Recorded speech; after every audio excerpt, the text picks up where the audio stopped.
Hello friends, welcome to Edu Topper. Friends, perfection IAS के prelims BPSC 67 के test को लेकर हम आपके सामने हाजिर हैं। इसमें हमने बिहार स्पेशल की चर्चा की है। इसके पहले जो टेस्ट पढ़ा है उसमें भी हमने बिहार स्पेशल को ही डिस्कस किया था। ये 9th टेस्ट है परफेक्शन आईएएस की सीरीज का।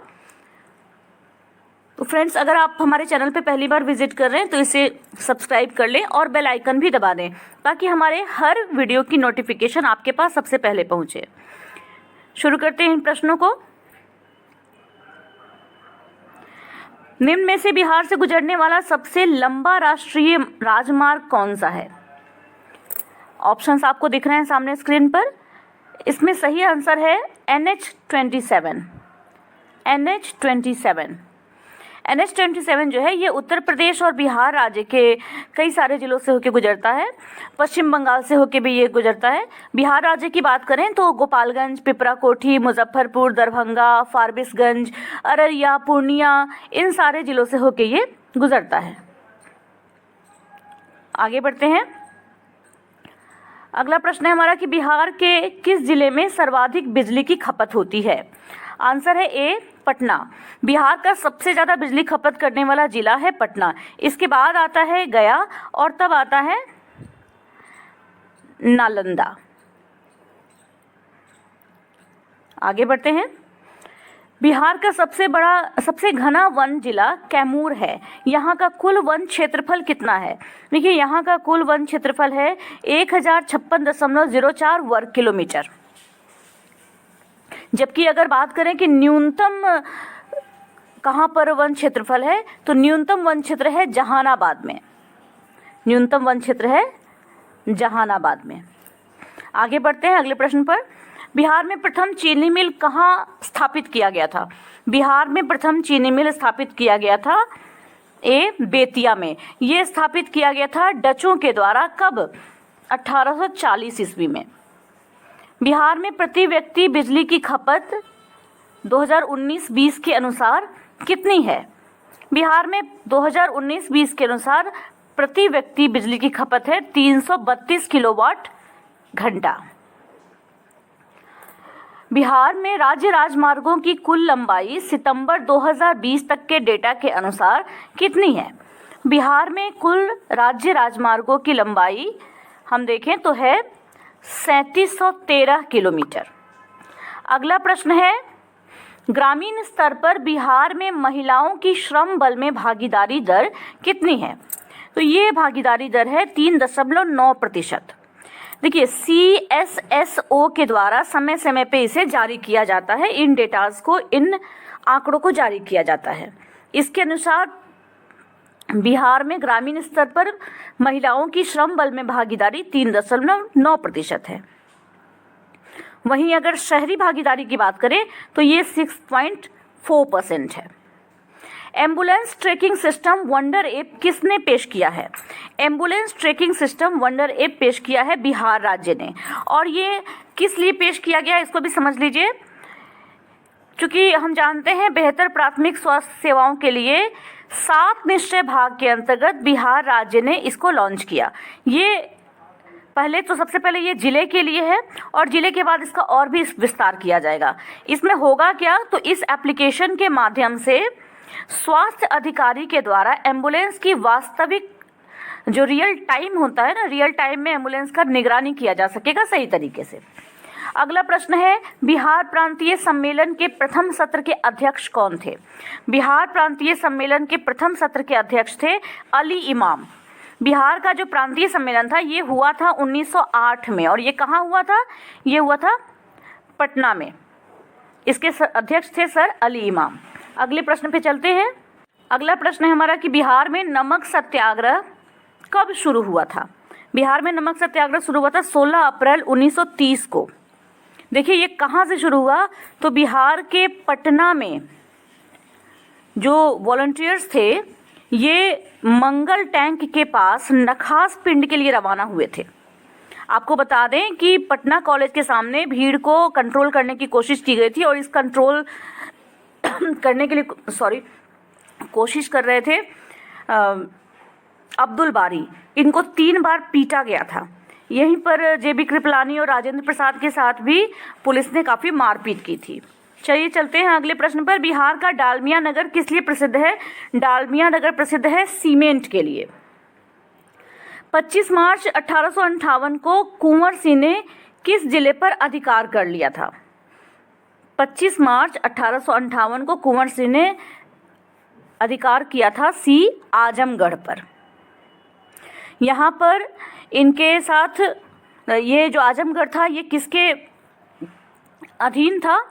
तो देखिए, तो यहाँ पे इनको हटाने की कोशिश की थी कर्नल डेम्स ने। कर्नल डेम्स ने कोशिश की थी कि इनको आजमगढ़ से हटा दिया जाए, लेकिन ये असफल हुए थे और 25 मार्च को कुंवर सिंह ने यहाँ पे अधिकार कर लिया था। बीबीगंज का युद्ध किनके बीच लड़ा गया था? बीबीगंज का युद्ध लड़ा गया था कुंवर सिंह और अंग्रेजों के बीच। बीबीगंज का युद्ध लड़ा गया था कुंवर सिंह और अंग्रेजों के बीच। यहाँ पे कुंवर सिंह का सामना किसने किया था? मेजर आयर ने। ठीक है। बिहार में प्रति व्यक्ति आय भारत की तुलना में कितने प्रतिशत है? भारत की तुलना में बिहार की प्रति व्यक्ति आय है 34.5%। आगे बढ़ते हैं। बिहार में अभी तक कुल कितने जैविक कृषि जिले विकसित किए जा चुके हैं?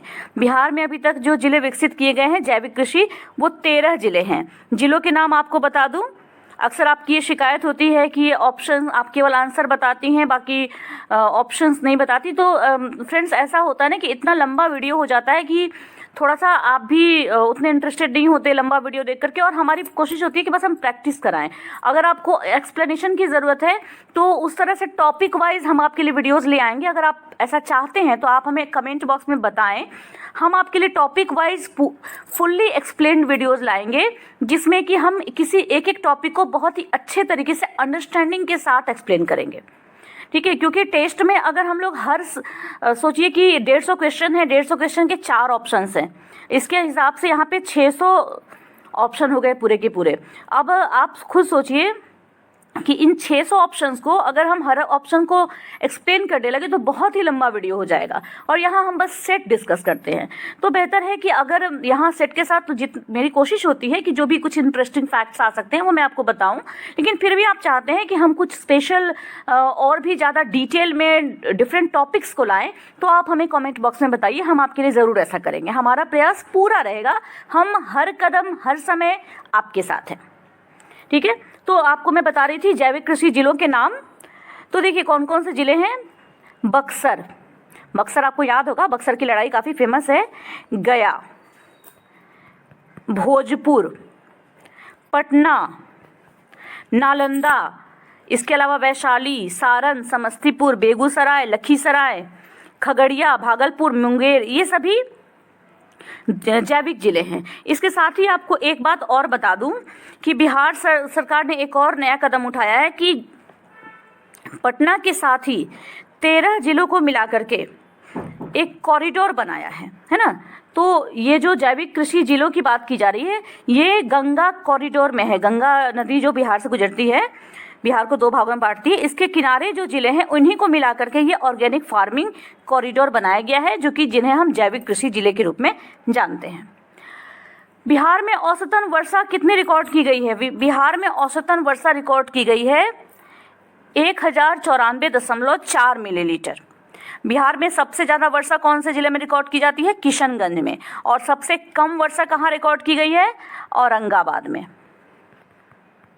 ठीक है, आगे बढ़ते हैं। बिहार के जीएसडीपी में कृषि का योगदान कितना है? बिहार के जीएसडीपी में कृषि का योगदान है 16%। भारत में ये योगदान जो है ये 16%, लेकिन बिहार में ये योगदान है 19.3%। ठीक है, तो हमारा आंसर क्या होगा? 19.3%। अब वहीं 16% के बारे में मैंने आपको क्या बताया? भारत की जीडीपी में कृषि का योगदान 16% है, जबकि बिहार में ये योगदान कितना है? 19.3%। आगे बढ़ते हैं। चावल के सर्वाधिक उत्पादन के लिए बिहार का कौन सा जिला प्रसिद्ध है? चावल के सबसे ज़्यादा उत्पादन के लिए बिहार में प्रसिद्ध जो जिला है वो है रोहतास। चलते हैं आगे के प्रश्नों पर। बिहार की किन फसल या फसलों को 2020 में कृषि कर्मण पुरस्कार दिया गया था?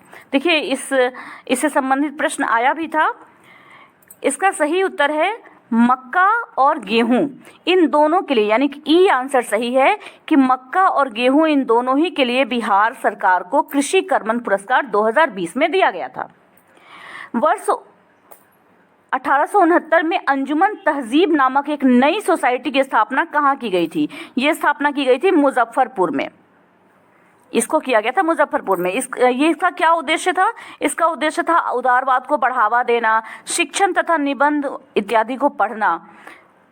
स्पेशली इसका उद्देश्य था उदारवाद को बढ़ावा देना। आगे बढ़ते हैं। एक बहुमुखी कवि बैजनाथ द्विवेदी का जन्म गया में हुआ था। कौन सी पुस्तक उनके द्वारा इसमें से लिखी गई है? देखिए, इसमें लिखी हुई जो उनकी पुस्तकें हैं, ये जितने भी ऑप्शंस दिए गए हैं, वाम विलास, चित्रभरण, नखसिख, अनुभव उल्लास, ये चारों ही पुस्तकें उनके द्वारा लिखी गई हैं। तो यहाँ पर जो सही उत्तर है वो है ई।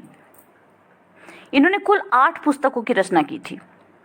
आगे बढ़ते हैं। बिहार के प्रथम गैर कांग्रेसी मुख्यमंत्री कौन थे?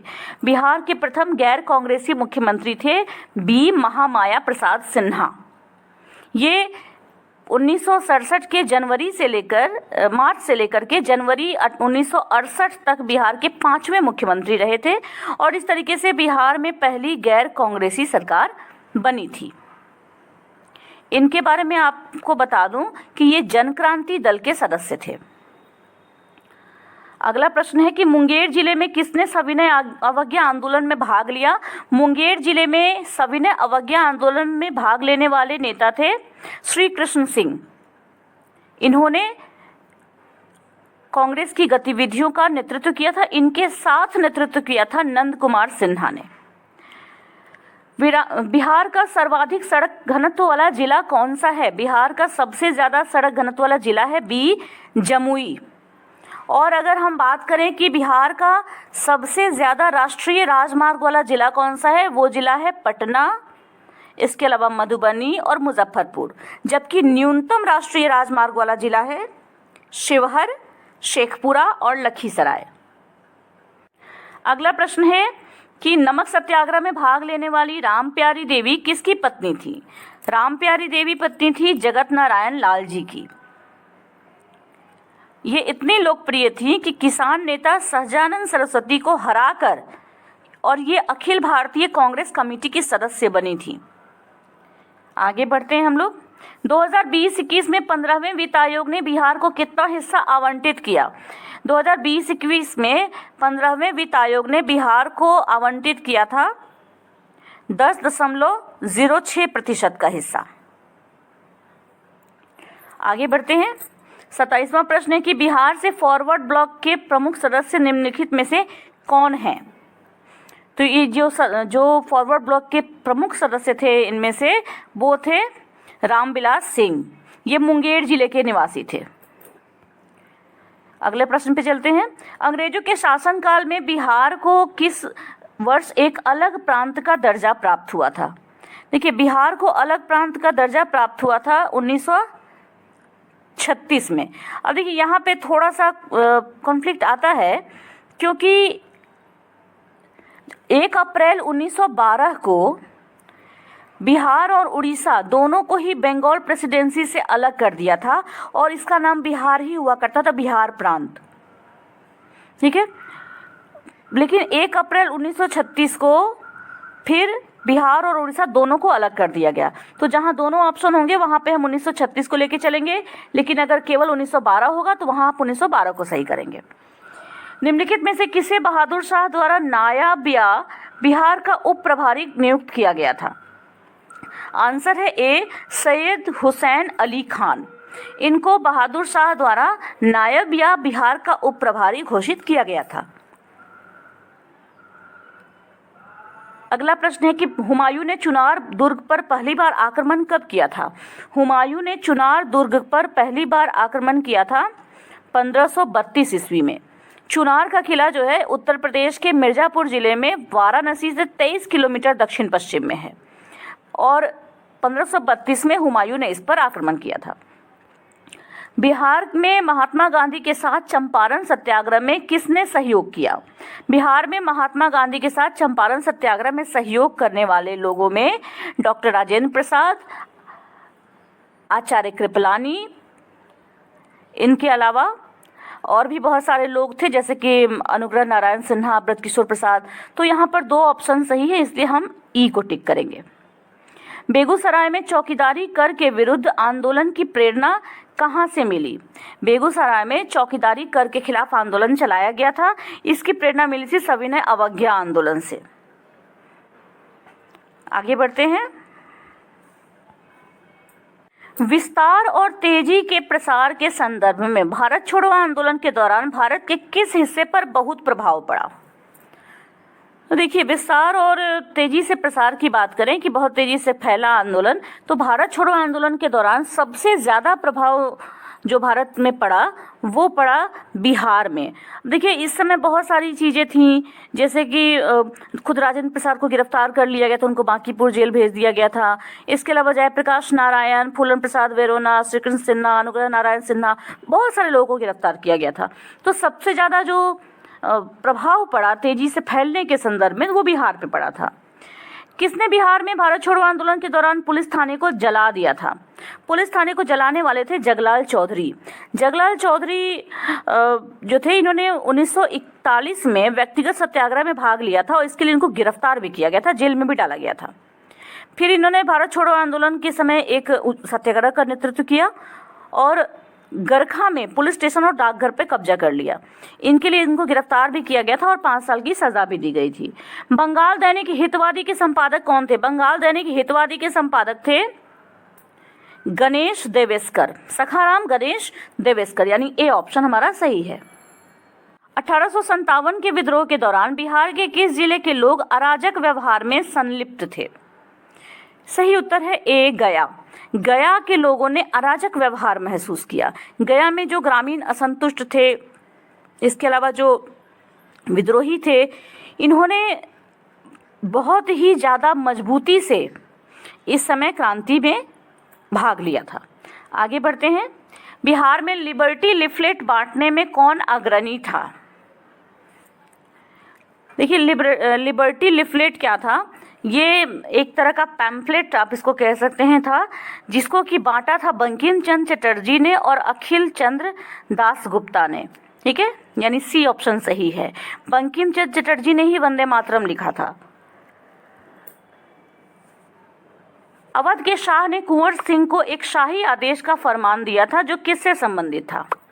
अवध के शाह ने कुंवर सिंह को एक शाही फरमान दिया था जो संबंधित था आजमगढ़ से। मुजफ्फरपुर जिला होम रूल की स्थापना किसने की थी? मुजफ्फरपुर जिला होम रूल की स्थापना की थी ए, जनकधारी प्रसाद ने। होम रूल आंदोलन के बारे में आप जानते हैं, इसकी शुरुआत बाल गंगाधर तिलक और एनी बेसेंट ने सन 1916 में की थी। इसकी जो पहली बैठक आयोजित की गई थी वो बांकीपुर में की गई थी। कीर्तिमाला और कीर्ति पताका के रचयिता विद्यापति का संबंध बिहार के किस क्षेत्र से था? इनका संबंध था बिहार के मिथिला क्षेत्र से। ये विद्यापति एक मैथिली और संस्कृत कवि थे। इनकी रचनाओं में कीर्ति पताका, कीर्तिमाला, इसके अलावा और भी बहुत सारी रचनाएं हैं। आगे बढ़ते हैं। तरुण भारत संघ किससे संबंधित था? तरुण भारत संघ संबंधित था मुजफ्फरपुर से। बिहार में व्यक्तिगत सत्याग्रह कब शुरू किया गया? बिहार में व्यक्तिगत सत्याग्रह शुरू किया गया था 28 नवंबर 1940 को, और ये किसने शुरू किया था? श्री कृष्ण सिंह ने। इसीलिए इन्हें गिरफ्तार भी कर लिया गया था। आगे बढ़ते हैं। पटना के प्रथम मजिस्ट्रेट कौन थे? पटना के प्रथम मजिस्ट्रेट थे चार्ल्स फ्रांसिस ग्रांडे, ए। इसके अलावा और ऑप्शंस की बात करें तो थॉमस रबोल्ड जो थे, ये पटना में ब्रिटिश कारखाने के हेड थे। और बाकी के जो 2 नाम हैं, थॉमस लेन और जॉर्ज वेंसिस्टार्ट, ये दोनों ही पटना की राजस्व परिषद के सदस्य थे। चंपारण सत्याग्रह के परिणाम क्या थे? चंपारण सत्याग्रह के परिणामों में आप देखिएगा तो एक ये बी को अगर हम छोड़ दें तो बाकी तीनों सही है।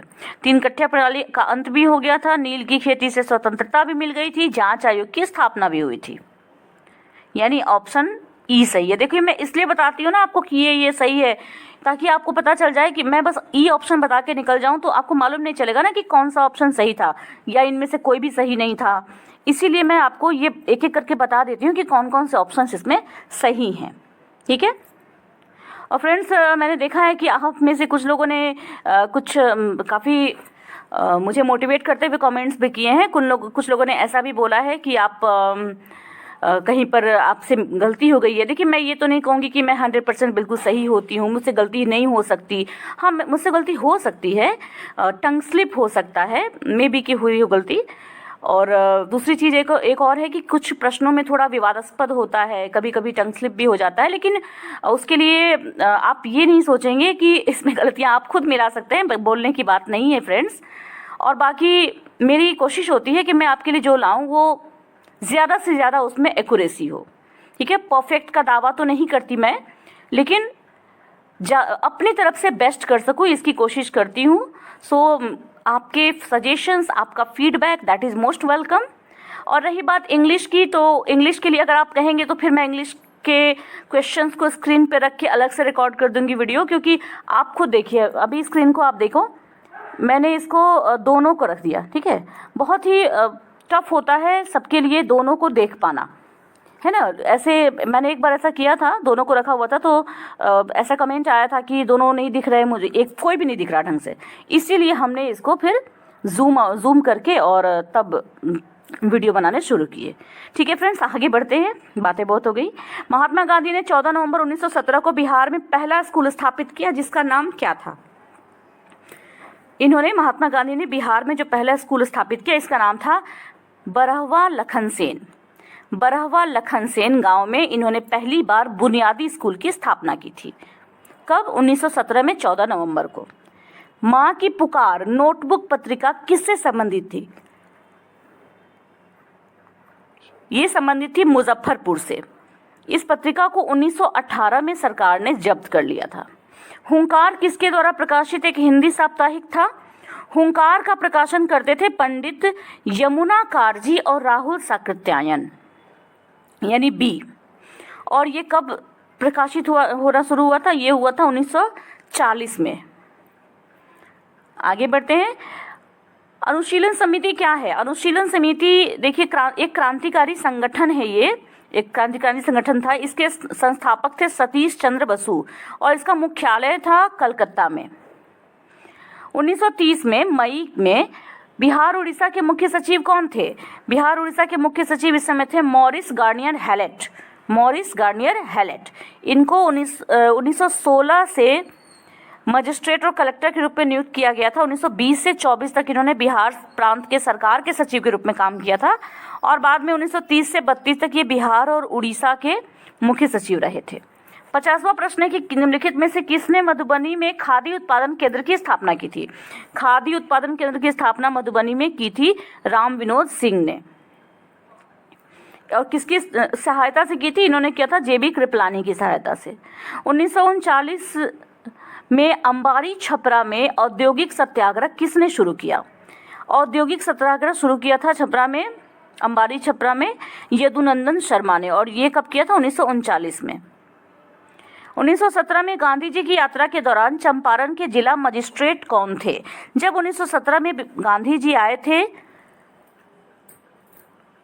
चंपारण, तो इस समय चंपारण के जिला मजिस्ट्रेट थे WB हेकाकी। आगे बढ़ते हैं। बिहार की चुनी हुई सरकार ने फरवरी 1938 में इस्तीफा दे दिया था, ठीक है। तो क्यों इस्तीफा दिया था, क्या कारण था इसका? तो इसने इस्तीफा दिया था राजनीतिक बंदियों की रिहाई के लिए, यानी डी ऑप्शन हमारा सही होगा। अगले प्रश्न पे चलते हैं। पटना में नमक कानून के उल्लंघन के लिए कौन सा स्थान चुना गया था? पटना में जो स्थान चुना गया था, कुछ देर पहले ही हमने बात की थी, नखास पिंड का स्थान चुना गया था। 23 अप्रैल को यहाँ पर एक वॉलंटियर्स का ग्रुप पहुंचा, इन्होंने नमक बनाया। पटना में नमक सत्याग्रह सफल हुआ था। कौन सा पैम्पलेट या दैनिक समाचार पत्र अंग्रेजों का समर्थक था? इनमें से अंग्रेजों का समर्थक था times of India. The Patna times के संपादक कौन थे? द पटना टाइम्स के संपादक थे मोहम्मद यूनुस। मोहम्मद यूनुस के बारे में बता दूं कि ये बिहार के पहले प्रधानमंत्री थे। ठीक है, ये बिहार के पहले प्रधानमंत्री भी रहे थे।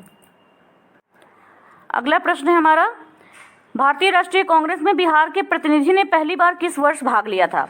भारतीय राष्ट्रीय कांग्रेस में बिहार के प्रतिनिधि ने पहली बार भाग लिया था सी 1887 में। अगला प्रश्न है, पूर्णेंदु नारायण सिन्हा किससे संबंधित थे? पूर्णेंदु नारायण सिन्हा संबंधित थे थियोसॉफिकल सोसाइटी से।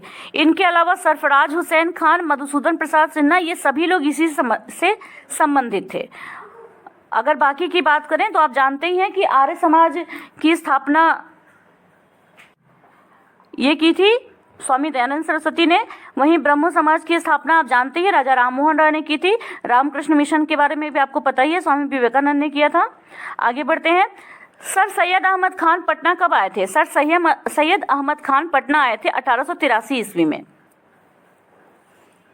आगे बढ़ते हैं, पटना में वहाबी की शक्ति की घेराबंदी कब की गई थी? पटना में वहाबी की शक्ति की घेराबंदी की गई थी 1870 से 71 में। आगे बढ़ रहे हैं हम लोग, जयप्रकाश दिवस कब मनाया गया?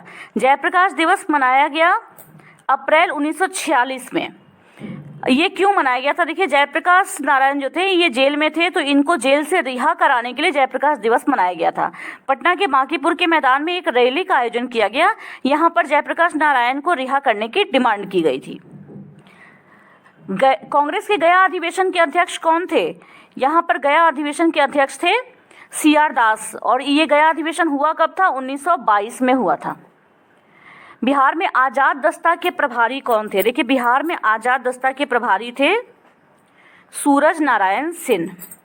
सूरज नारायण सिंह। आजाद दस्ता के बारे में आप जानते होंगे कि ये भारत छोड़ो आंदोलन के समय इसको किया गया था, इसका गठन किया गया था। नेपाल में भी आजाद दस्ता का गठन किया गया था। आगे बढ़ते हैं, बिहार पत्रकार सम्मान योजना के बारे में कौन सा प्रावधान सही नहीं है? अब सारे कथन को आप एक एक करके पढ़िए और जब आप सब पढ़ लेंगे तो आपको मालूम चलेगा कि ये सभी सही हैं। सेवानिवृत्त पत्रकारों के लिए 6,000 रुपये प्रति माह की वित्तीय सहायता सही है। उसे किसी भी हमने बी को छोड़ दिया है, ठीक है। उसे किसी भी प्रिंट मीडिया या चैनल में कम से कम 20 साल तक काम करना चाहिए था, ठीक है। आवेदकों को बिहार का निवासी होना चाहिए, ठीक। इनमें से कोई नहीं या एक से अधिक, ये तो इसकी तो बात ही नहीं है। तो यहाँ पर ये जो बी ऑप्शन है ये गलत है, बाकी सभी सही है, क्योंकि आवेदक की आयु 60 साल तक की होनी चाहिए। आगे बढ़ते हैं, 60 साल से अधिक होनी चाहिए आवेदक की आयु, 65 वर्ष नहीं। बिहार पटना में स्थित गोलघर का निर्माण कब हुआ था? पटना में स्थित गोलघर का निर्माण हुआ था 1786 ईस्वी में। हुआ क्या था ना कि 1783 में भयानक अकाल पड़ा था। इस अकाल के कारण इसके बारे में पूछताछ करने के लिए, पता लगाने के लिए जॉन शोर को नियुक्त किया गया था। उन्हीं की सलाह पे गोलघर का निर्माण किया गया ताकि इसमें अनाज का भंडारण किया जा सके। ये बन के तैयार हुआ 1786 ईस्वी में। बिहार में सौर क्रांति सिंचाई योजना के अधीन सौर पंप के लिए कितनी सब्सिडी दी जाती है? ये सब्सिडी दी जाती है 75% की। बिहार सौर क्रांति सिंचाई योजना के बारे में बता दूं कि इसके अंतर्गत किसानों को सिंचाई के लिए सोलर पंप दिए जाएंगे और 75% इसमें सब्सिडी सरकार की तरफ से दी जाएगी। बाकी के 25% किसान अपना जमा करेंगे। आगे बढ़ते हैं, एकीकृत कुक्कुट विकास योजना के लिए क्या प्रावधान है? तो इन प्रावधानों को सबको पढ़ने के बाद हमें पता चलेगा कि यहाँ पे सामान्य श्रेणी के लाभार्थियों के लिए 30% सब्सिडी सही है और अनुसूचित जाति के लाभार्थियों के लिए 50% सब्सिडी ये सही है, बाकी गलत हैं। तो ये दोनों सही है, इसलिए ई ऑप्शन सही होगा। कृषि इनपुट सब्सिडी योजना किससे संबंधित है? कृषि इनपुट सब्सिडी योजना संबंधित है बाढ़ और सूखा प्रभावित फसलों से। बाढ़ और सूखा प्रभावित फसलों के लिए कृषि इनपुट सब्सिडी योजना है। देखिए, आप जानते हैं कि योजनाओं से एक ना एक, कम से कम एक सवाल तो जरूर ही बनता है, एक प्रश्न तो होता ही होता है। तो कृषि इनपुट सब्सिडी योजना के अंतर्गत सूखे या बाढ़ से प्रभावित फसलों के लिए सब्सिडी दी जाती है। आगे बढ़ते हैं हम, कौन लक्ष्मीबाई सामाजिक सुरक्षा पेंशन योजना के बारे में सही है?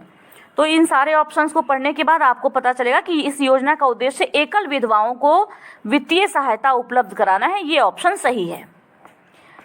बिहार पीड़ित मुआवजा योजना के लाभार्थी कौन हो सकते हैं? बिहार पीड़ित मुआवजा योजना के लाभार्थी हो सकते हैं एसिड अटैक से पीड़ित और बलात्कार पीड़ित जो है वो। इसमें क्या होता है, मुआवजे के रूप में 7 लाख रुपए दिए जाते हैं। अगर पीड़ित की उम्र 14 साल से कम है तो ये 50% तक इस राशि को बढ़ाया जा सकता है। आगे बढ़ते हैं। निम्नलिखित में से कौन सा युग्म सही सुमेलित नहीं है? इसमें कालीन बिहार शरीफ का नहीं होता है। कालीन जो होता है ये ओबरा का प्रसिद्ध है। ओबरा में ये उद्योग प्रसिद्ध है। बाकी जूट कटिहार में है, सिंदूर लखीसराय में है, फार्मास्यूटिकल नारायणपुर या मुजफ्फरपुर में है, लेकिन कालीन उद्योग जो है ये ओबरा में है। आगे बढ़ते हैं। इनमें से कौन सा जिला कमला नहर परियोजना से लाभान्वित होता है? कमला नहर परियोजना से लाभान्वित होने वाले जिले हैं दरभंगा और मधुबनी, इसलिए ऑप्शन ई सही है। अगला प्रश्न है, चक्रवर्ती देवी का संबंध किस कला से था? चक्रवर्ती देवी का संबंध था मंजूषा कला से। इनका जन्म बंगाल में हुआ था और ये विहुला विषहारी चित्रकथा का चित्रण करती थी। इन्होंने मंजूषा कला को काफ़ी लोकप्रिय बनाया, इसकी राष्ट्रीय लोकप्रियता को बढ़ाने में योगदान दिया। 74वां प्रश्न है कि भीम बांध वन्य जीव अभ्यारण्य कहाँ स्थित है? ये स्थित है मुंगेर में। इसकी स्थापना की गई थी 1976 में और इसका क्षेत्रफल है 631 वर्ग किलोमीटर। आगे बढ़ते हैं। ताल मिट्टी दक्षिण बिहार के पटना से लखीसराय तक पाई जाती है ना। ताल मिट्टी के बारे में पूछा जा रहा है, तो ये पटना से लेकर के लखीसराय तक पाई जाती है, इसलिए हमारा ऑप्शन ए सही है। तो इस तरीके से इस प्रश्न का उत्तर हमारा होगा ए पटना। अगले प्रश्न पे चलते हैं। निम्नलिखित में से बिहार के किस जिले में नम पर्णपाती वन पाए जाते हैं? देखिए बिहार के कौन से जिले में नम पर्णपाती वन पाए जाते हैं, तो यहाँ पे आप देखेंगे कि ये उत्तर पूर्वी बिहार से लेकर के किशनगंज, तराई क्षेत्र, सोमेश्वर पहाड़ियों से होते हुए सब जगह पाया जाता है, इसलिए इसका आंसर होगा ई। आज़ादी के बाद बिहार के प्रथम राज्यपाल कौन बने थे? आज़ादी के बाद बिहार के प्रथम राज्यपाल बने थे जयराम दास दौलतराम। इनके बाद जो बने थे वो थे माधव श्रीहरि ऐनी। माधव श्रीहरि ऐनी इसके बाद बने थे। आगे बढ़ते हैं हम लोग। पटना उच्च न्यायालय की स्थापना कब हुई थी? पटना उच्च न्यायालय की स्थापना हुई थी 1916 में, ठीक है। और इसके ठीक 1 साल बाद यानी 1917 में पटना हाई कोर्ट की स्थापना हुई। निम्नलिखित में से कौन स्वतंत्रता के ठीक बाद बिहार के संभागों में से एक था? अब देखिए बिहार के संभागों में एक जो था वो इनमें से 2 सही है, ए और डी, यानी भागलपुर और छोटा नागपुर, ये दोनों ही। आगे बढ़ते हैं। स्वतंत्रता के बाद भूमि सुधार अधिनियम लाने वाला पहला राज्य कौन था? स्वतंत्रता के बाद जिस राज्य में भूमि सुधार अधिनियम आया वो था बिहार। ए बिहार सही उत्तर है। निम्नलिखित में से किसने बिहार स्टूडेंट कॉन्फ्रेंस की स्थापना की? बिहार स्टूडेंट कॉन्फ्रेंस की स्थापना की थी श्री कृष्ण सिंह ने। मुंगेर जिले में बकाश्त आंदोलन का नेतृत्व किसने किया था? मुंगेर जिले में बकाश्त आंदोलन का नेतृत्व किया था कार्यानंद शर्मा ने। बकाश्त आंदोलन में क्या था कि बकाश्त एक तरह की भूमि होती थी, ऐसी ज़मीन जिसे ज़मींदारों ने ले लिया था और जो किसान थे वो इसके लिए रेवेन्यू देने में सक्षम नहीं थे, इसीलिए जो छोटे छोटे किसान थे वो अपनी ज़मीन वापस लेने के लिए एक तरह का ये सामूहिक प्रयास कर रहे थे। 1930 नंबर का प्रश्न हमारा 83rd नंबर का प्रश्न है कि 1930 में नंगी हड़ताल किस स्थान पर कैदियों द्वारा की गई थी? ये नंगी हड़ताल की गई थी छपरा में। इसको बात ये हुई थी ना कि स्वदेशी की भावना इतनी प्रबल हो गई थी कि छपरा के कैदियों ने कोई भी विदेशी वस्त्र पहनने से इनकार कर लिया। क्योंकि स्वदेशी कपड़े उपलब्ध थे नहीं, इसलिए इन्होंने बिना कपड़ों के रहने का फैसला कर लिया। जब तक इन्हें देशी कपड़े नहीं दिए गए तब तक ये हड़ताल चलती रही। कौन मासिक पत्रिका युवक से जुड़े थे? मासिक पत्रिका युवक से जुड़ने वाले 2 लोग जो थे वो लोग थे अंबिका कांत सिंह और जगदीश नारायण। यहाँ पे हमें ऑप्शन में केवल अंबिका कांत सिंह मिले हैं, इसलिए इनको हम सही मानेंगे, ए ऑप्शन सही होगा। बिहार में सचिवालय पर छात्रों ने राष्ट्रीय ध्वज कब फहराया? बिहार में सचिवालय पर छात्रों ने राष्ट्रीय ध्वज फहराया था 11 अगस्त 1942 को, और इसी में 7 छात्रों की हत्या की गई थी, 7 छात्रों को गोली लगी थी। अगला प्रश्न हम देखेंगे, किसने मुगल शासन के दौरान पटना को दूसरा सबसे बड़ा शहर बताया था? ये बताया था टैवर्नियर ने। टैवर्नियर ने मुगल शासन के दौरान पटना को दूसरा सबसे बड़ा शहर बताया था। अगले प्रश्न पे चलते हैं, पटना में ताज पहनाया जाने वाला पहला मुगल सम्राट कौन था? पटना में ताज पहनने वाला पहला मुगल सम्राट था फर्रुखसियर। अगला प्रश्न है कि कौन सा सही सुमेलित नहीं है इसमें से? तो ये फैक्ट्रीज के नाम दिए गए हैं और मतलब कंपनीज के नाम दिए गए हैं और इधर वर्ड्स बताए गए हैं। तो इसमें जो सही ऑप्शन है वो है सी, क्योंकि डेनिश फैक्ट्री की स्थापना 1774 में हुई थी, न कि 1750 में। बाकी सभी सही हैं, इसलिए हमारा आंसर होगा ऑप्शन सी। बटोहिया नामक कविता किसके द्वारा लिखी गई है? बटोहिया नामक कविता लिखी गई है बाबू रघुवीर नारायण के द्वारा, यानी ऑप्शन ए करेक्ट है। नोनिया विद्रोह या क्रांति के अधिकार के साथ कौन सा सही है इनमें से? ठीक है, नोनिया विद्रोह में यहाँ पे सही ऑप्शन है ऑप्शन ए और ऑप्शन सी, इसलिए ई सही होगा। ए में क्या है? नोनिया शोरा का उत्पादन में लगी हुई एक जनजाति थी और ये आमतौर पर हाजीपुर, तिरहुत आदि में उत्पादित किया जाता था, इसलिए ये ई सही है। आगे बढ़ते हैं हम। सुबह सादिक के लेखक कौन थे? सुबह सादिक के लेखक थे मोहम्मद सादिक। मोहम्मद सादिक एक ईरानी यात्री थे। ये अपने पिता के साथ पटना आए थे, यहाँ पे 4 साल तक रहे थे। इन्होंने ही अपनी यात्रा पुस्तक सुबह सादिक में पटना की सुंदरता और इसके गौरव का वर्णन किया है।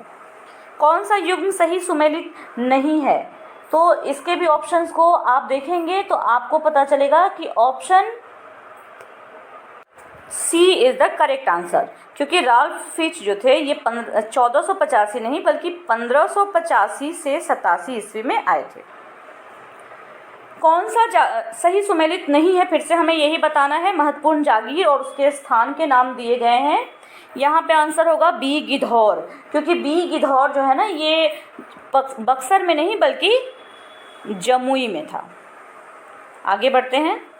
बिहार की कुल भूमि का कितना प्रतिशत आर्द्र भूमि है? आर्द्र भूमि है बिहार में 4.4%। कौन सी नदी बिहार के उत्तरी बिहार के मैदानों को लगभग समान रूप से विभाजित करती है? इसका आंसर है बी बागमती। बागमती उत्तरी बिहार के मैदानों को लगभग समान रूप से विभाजित करती है। अगले प्रश्न पे चलते हैं। खुदा बख्श ओरिएंटल पब्लिक लाइब्रेरी की स्थापना कब हुई थी? इसकी स्थापना हुई थी 1891 में। ये भारत के राष्ट्रीय पुस्तकालयों में से एक है, पटना में स्थित है। इसको 29 अक्टूबर 1891 को खान बहादुर खुदा बख्श द्वारा खोला गया था जनता के लिए। आगे बढ़ते हैं। निम्नलिखित में से किस विद्रोह में मुठिया प्रथा को अंजाम दिया गया था? मुठिया प्रथा को अंजाम दिया गया था सी असहयोग आंदोलन के समय। असहयोग आंदोलन के समय इस प्रथा को अंजाम दिया गया था। आगे बढ़ते हैं। किसान अखबार के संपादक कौन थे?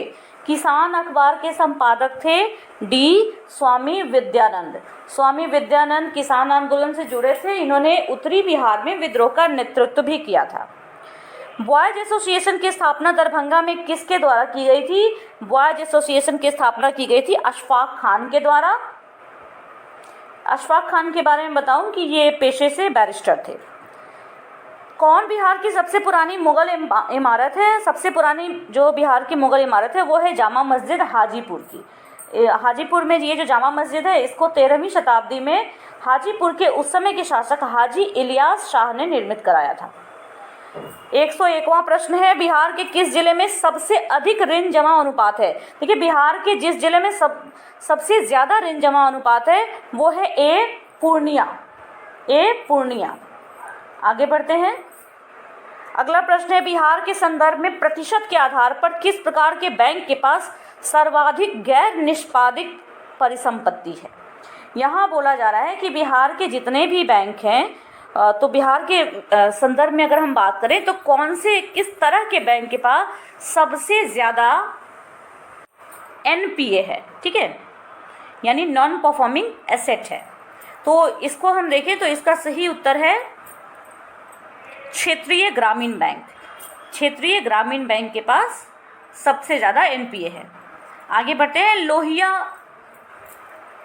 स्वच्छ बिहार अभियान LSBA मुख्यतः किस चीज़ के लिए एक योजना है? तो लोहिया स्वच्छ बिहार योजना जो है ये अभियान मुख्य रूप से ग्रामीण क्षेत्रों में स्वच्छता में सुधार के लिए एक योजना बनाई गई है। आगे बढ़ते हैं। वित्त वर्ष 2019 से 20 में NBPDCL और NBPDCL इन सभी की कुल तकनीकी और वाणिज्यिक हानि का प्रतिशत कितना है? यानी हमारी जो नॉर्थ बिहार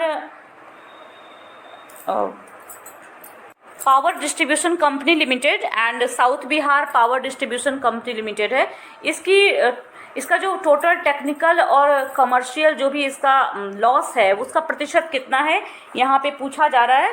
तो इसका आंसर है B 35.9%। बिहार में गंगा पर कुल कितने पुल हैं जो या तो पूरी तरह से चालू है या निर्माणाधीन है? तो इसका आंसर है 18। बिहार में गंगा पर 18 पुल हैं। वर्ष 2005 तक केवल 4 पुल थे, फिर कुछ और भी पुल बनाए गए या अभी बनाए जा रहे हैं, तो कुल मिलाकर के 18 पुल हैं सब मिला के। आगे बढ़ते हैं। बिहार से होकर कुल कितने राष्ट्रीय राजमार्ग गुजरते हैं? बिहार से होकर गुजरने वाले राष्ट्रीय राजमार्गों की संख्या है 58। इनकी पूरी लंबाई सितंबर 2020 तक 5475 किलोमीटर थी। आगे बढ़ते हैं हम। कौन सा क्षेत्र पुरुष श्रमिकों के लिए दूसरा सबसे प्रमुख रोजगार प्रदान करता है? सही उत्तर है A निर्माण के क्षेत्र में, यानी मैन्युफैक्चरिंग के क्षेत्र में सबसे ज़्यादा रोजगार प्रदान करता है पुरुष श्रमिकों के लिए। अवसर बढ़े आगे पढ़ें। अवसर बढ़े आगे पढ़ें ये किससे संबंधित है? ये संबंधित है, देखेंगे आप, कि B और C दोनों से, यानी कि कौशल विकास और संस्थागत व्यवस्था को मजबूत करने, दोनों चीज़ों से संबंधित है। अगला प्रश्न है कि बिहार का कौन सा क्षेत्र मराठा आक्रमण और अब्दाली के हमलों की चपेट में था? बिहार का कौन सा क्षेत्र मराठा आक्रमण और अब्दाली के हमलों की चपेट में था? ये था उत्तर पश्चिमी क्षेत्र A। शाह आलम द्वितीय ने कितनी राशि के बदले 1765 में ईस्ट इंडिया कंपनी को बंगाल, बिहार और उड़ीसा के दीवानी के अधिकार सौंपे थे? ये इन्होंने सौंपे थे 26 लाख रुपए। 26 लाख रुपए पेंशन के बदले। बिहार के अंतिम स्वतंत्र मुगल राज्यपाल कौन थे? ये थे A फखर उर दौला A। किस जनजाति ने मानव बलि परंपरा को प्रतिबंधित करने के लिए अंग्रेजी प्रयास के खिलाफ विद्रोह किया था? ये विद्रोह किया था खोंड जनजाति ने। पटना को प्रांतीय राजधानी बनाया गया था किसके द्वारा? पटना को प्रांतीय राजधानी बनाया गया था शेर शाह के द्वारा। निम्नलिखित में से कौन बिहार में वहाबी आंदोलन से संबंधित नहीं है? बिहार में वहाबी आंदोलन से जो संबंधित नहीं है वो है मजहरुल हक। बाकी इनायत अली, अब्दुल्ला, मोहम्मद हुसैन, ये सभी वहाबी आंदोलन से संबंधित थे। 115वां प्रश्न है, राजस्व संग्रहण की सजावल प्रणाली का उपयोग किसके शासनकाल में किया था? ये किया गया था चूड़ामन राय के शासनकाल में। इन्हीं के शासनकाल में पलामू में चेरो विद्रोह भी हुआ था। आगे बढ़ते हैं हम। 116वां प्रश्न है, कौन कोल विद्रोह के बारे में सही नहीं है? देखिए, तो इसमें सारे ऑप्शंस को आप पढ़ेंगे तो ये केवल ब्रिटिश उत्पीड़कों के विद्रोह था। ये सही नहीं है, क्योंकि ये न केवल ब्रिटिश उत्पीड़कों के विद्रोह में किया गया था, बल्कि इसके साथ ही साथ जो गैर आदिवासी ठेकेदार थे उनके खिलाफ भी इसको किया गया था। 117वां प्रश्न है, भूमिज विद्रोह का नेतृत्व किसके द्वारा कौन से क्षेत्र में किया गया था? ये किया गया था गंगा नारायण सिंह के द्वारा बाराभूम के क्षेत्र में, यानी A ऑप्शन सही है। 1856 में निम्नलिखित में से कौन सा स्थान संथाल हुल से प्रभावित नहीं था? 1856 में जो संथाल विद्रोह हुआ था, ये हालांकि केवल संथाल परगना तक ही नहीं था, दूर दूर तक फैला हुआ था, लेकिन फिर भी बीरभूम, बांकुरा और हजारीबाग में भी ये चला था। मगर हम देखें तो सुता नीति में इसका प्रभाव नहीं पड़ा था। किस विद्रोह के दौरान बाहरी आंदोलन लोगों के साथ साथ सरकारी जमींदारों के उत्पीड़न के खिलाफ आयुक्त और कलेक्टरों को याचिकाएं और पत्र भेजे गए थे? तो इसका जो सही उत्तर है वो है बी, संथाल हुल के दौरान ही जमींदारों और बाहरी लोगों के निरंतर आर्थिक शोषण के खिलाफ गंभीर परिणामों से आगाह करने का प्रयास किया गया था। भागीरथ मांझी किस विद्रोह से संबंधित थे? भागीरथ मांझी संबंधित थे खारवार विद्रोह से। अगला प्रश्न है, कौन से इन विद्रोहों को कालानुक्रम के रूप में सुव्यवस्थित करना है और सही कोड चुनना है? यहाँ पर जो सही कोड है वो है बी, यानी 1432। 1432 सबसे पहले हो विद्रोह जो 1821 में हुआ, इसके बाद कोल विद्रोह जो 1831-32 में हुआ, फिर संथाल विद्रोह जो 1856 में हुआ और अंत में मुंडा विद्रोह जो 1895 के बाद हुआ था। ठीक है, इस तरीके से सही उत्तर है ऑप्शन बी। मुंडा विद्रोह के दौरान खुली हिंसा और उग्र संघर्ष कब शुरू हुआ था? मुंडा विद्रोह के दौरान खुली हिंसा और उग्र संघर्ष शुरू हुआ था सी 24 दिसंबर 1899 को। घटनाओं को सही क्रम में लगाना है और सही कोड चुनना है। 1857 के विषय में ये प्रश्न है, तो यहाँ पर हम देखेंगे कि सही कोड है सी 1324, यानी रोहिणी में विद्रोह सबसे पहले हुआ, इसके बाद पीर अली के नेतृत्व में विद्रोह हुआ, फिर इसके बाद से दानापुर में और अंत में कुंवर सिंह के नेतृत्व में। किस स्थान पर कुंवर सिंह ने 1857 के विद्रोह के दौरान अंग्रेजों के खिलाफ युद्ध में भाग नहीं लिया था? सही उत्तर है ए, रीवा में। कौन सा युग्म सही सुमेलित नहीं है ये बताना है हमें। आंसर होगा सी, हैदर अली खान, जो मुजफ्फरपुर से संबंधित नहीं थे बल्कि ये गया से संबंधित थे। बिहार के कुल बजट में सड़कों और पुलों का कितना हिस्सा है? बिहार के कुल बजट में सड़क और पुल का हिस्सा है 3.8%। वित्त वर्ष 2018 से 19 के दौरान सड़क दुर्घटनाओं के मामले में बिहार का भारत में कौन सा स्थान रहा? ये स्थान रहा था 15वां। बिहार में प्रति 100 वर्ग किलोमीटर में सड़क की लंबाई का घनत्व कितना है? ये घनत्व है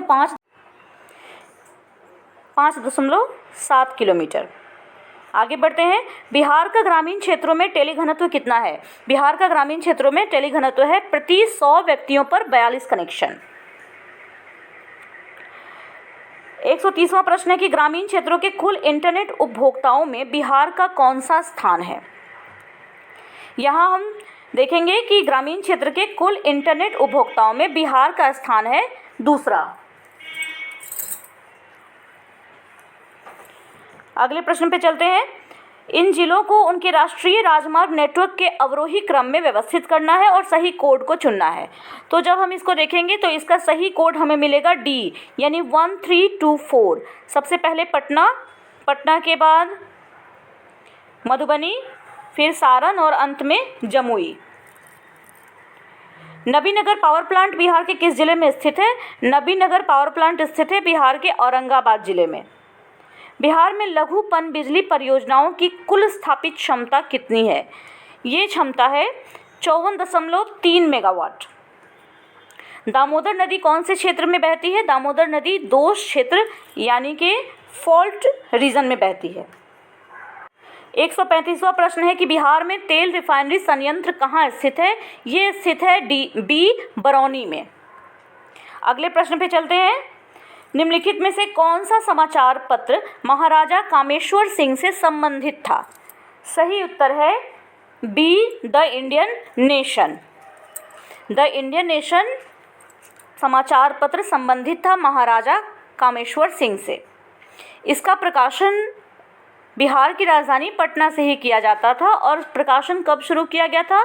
1931 से। अगले प्रश्न पे चलते हैं।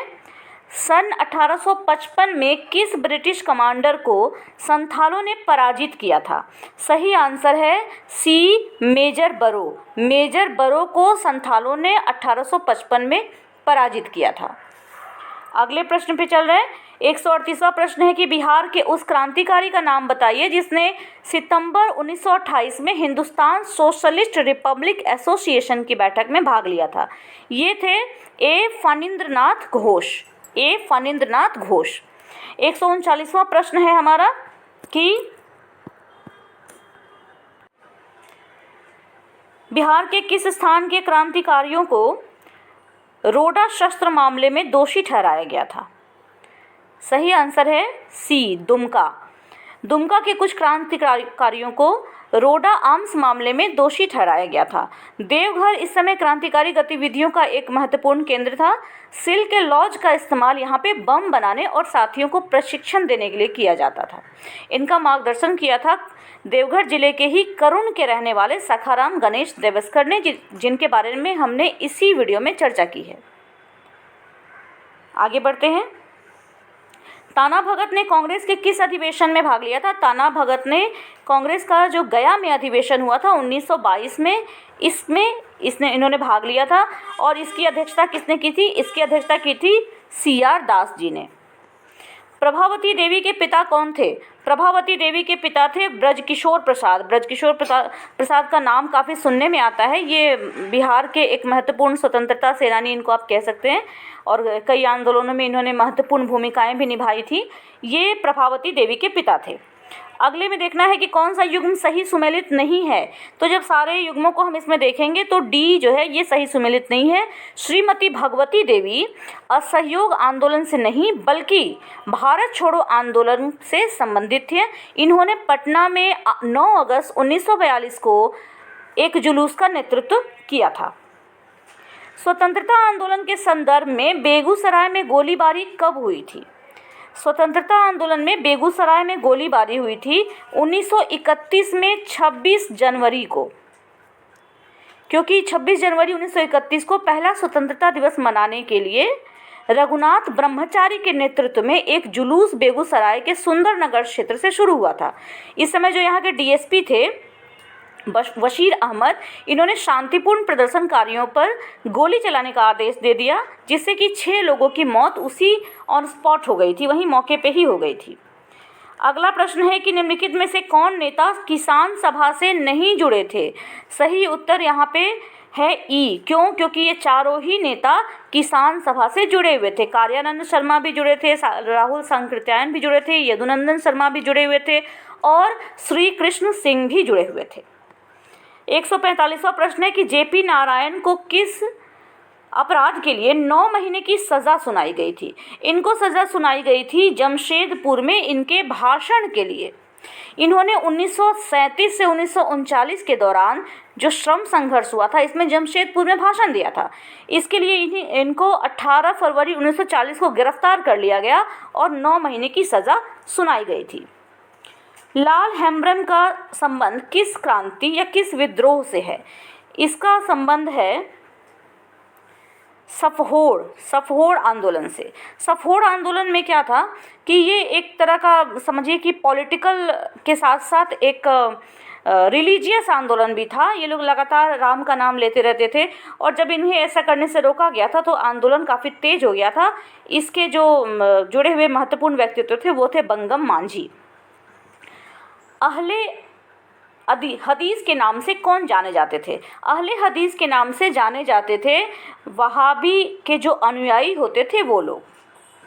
निम्नलिखित में से बिहार में किसने नागपुर में ध्वज सत्याग्रह में भाग लिया था? नागपुर में जो ध्वज सत्याग्रह हुआ था 1923 में, इसमें बिहार से किसने भाग लिया था? बिहार से भाग लिया था इसमें डॉक्टर राजेंद्र प्रसाद ने। अगले प्रश्न पे चलते हैं। शाह आलम द्वितीय का वास्तविक नाम क्या था? शाह आलम द्वितीय जो कि जिनके बारे में आप जानते हैं, बैटल ऑफ बक्सर जो हुआ था उसके बाद इन्होंने ही बंगाल, उड़ीसा और बिहार की दीवानी ब्रिटिश ईस्ट इंडिया कंपनी को दे दी थी 26 लाख रुपए वार्षिक पेंशन के एवज में। इनका वास्तविक नाम था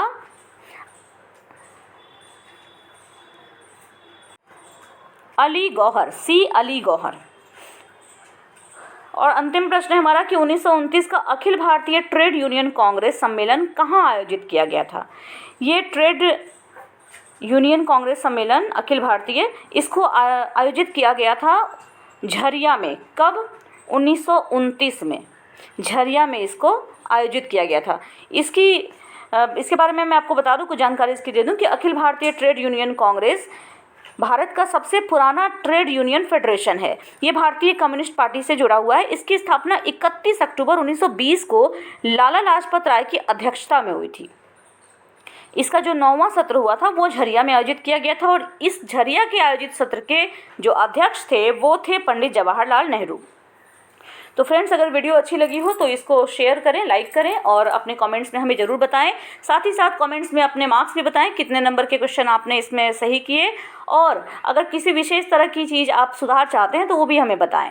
ठीक है, मैंने जैसा कि बीच में ही वीडियो के कहा कि अगर आप चाहते हैं कि हम किसी स्पेशल टॉपिक पे आपके लिए स्पेशल तरीके से वीडियो बनाएं, पूरी जानकारी आपको दें, तो वो भी आप हमें बताएं। सेट में बहुत ज़्यादा जानकारी देने पे वीडियो बहुत लंबा हो जाता है। Thank you.